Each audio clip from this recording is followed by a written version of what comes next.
Bismillahirrahmanirrahim. Bismillahirrahmanirrahim. Assalamualaikum warahmatullahi wabarakatuh. Halo teman-teman, bertemu lagi dengan Ustazah Puji dalam pelajaran IPA.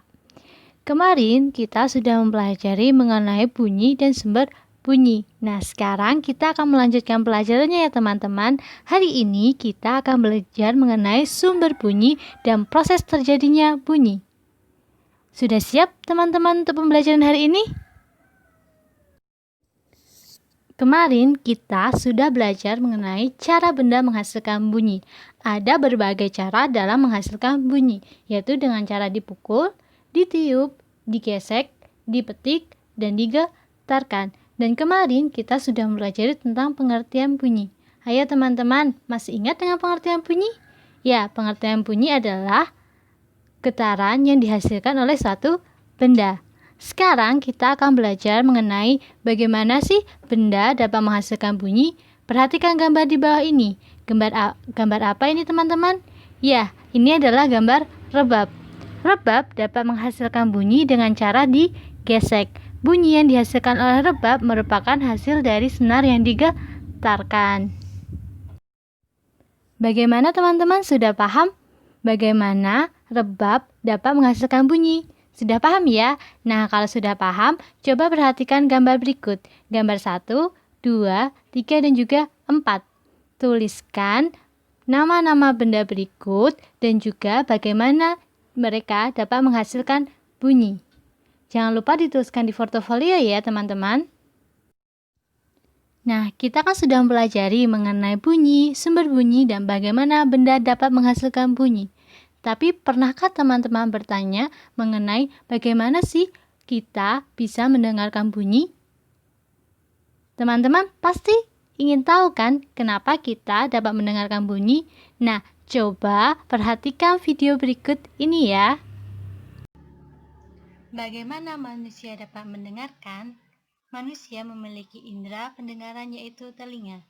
Telinga dibagi menjadi 3 bagian, bagian luar, bagian tengah, dan juga bagian dalam. Untuk bagian luar terdapat bagian pinna dan juga saluran telinga. Saluran telinga dan pinna ini menerima suara dari lingkungan yang akan menggetarkan gendang telinga atau eardrum. Nah, terdapat saluran eustasius. Saluran eustasius ini penyeimbang antara suara dari luar dan juga dari dalam. Terdapat sebuah tulang yang akan menyalurkan getaran dari gendang telinga yang akan menuju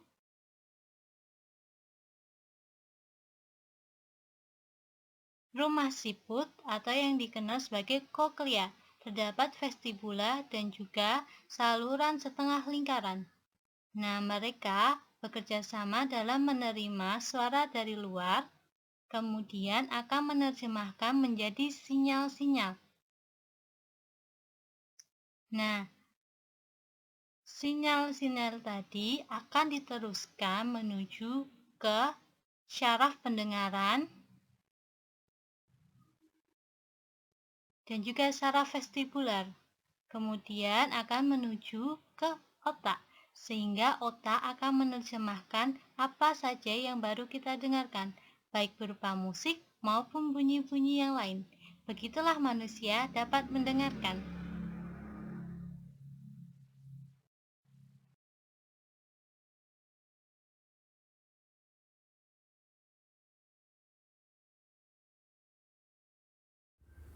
Bagaimana teman-teman, menarik kan videonya? Video yang disajikan tadi merupakan video mengenai mekanisme manusia dapat mendengarkan. Apa sih yang didengarkan? Semuanya. Nah, sekarang mari kita rangkum dalam sebuah tulisan, yaitu mengenai skema proses pendengaran.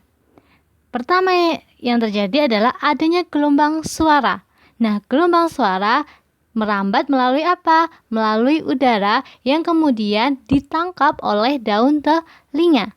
Ketika sudah ditangkap oleh daun telinga kita, dia akan masuk ke saluran telinga. Daun telinga dan saluran telinga merupakan organ bagian luar. Nah, kemudian setelah masuk ke saluran telinga, gelombang suara tadi akan menggetarkan gendang telinga, yang kemudian akan menggerakkan tulang telinga, yaitu ada martil, landasan, dan sanggurdil.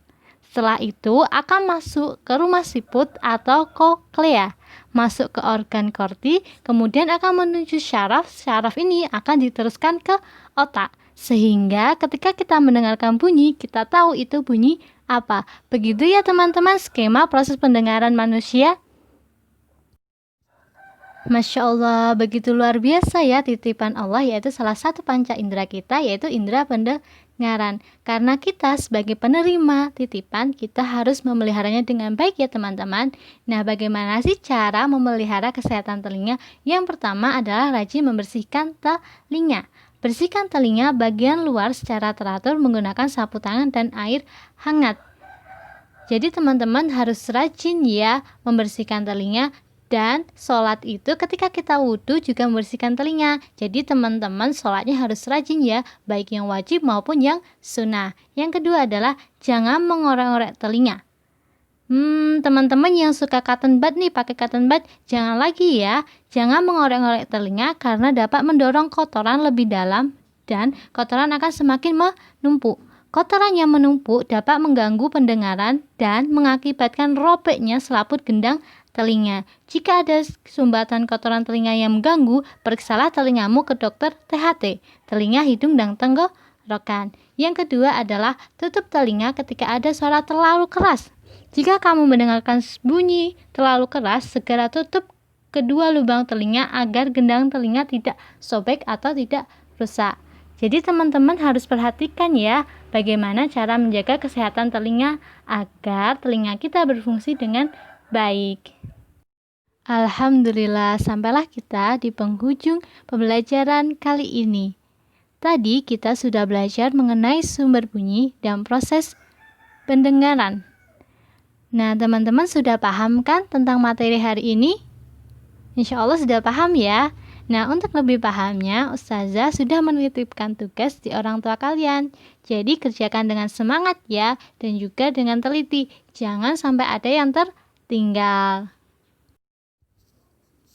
Sekian dari Ustazah. Semoga kalian sehat selalu dan semoga kalian paham dengan materi kali ini. Stay at home, stay healthy. Thank you. Wassalamualaikum warahmatullahi wabarakatuh.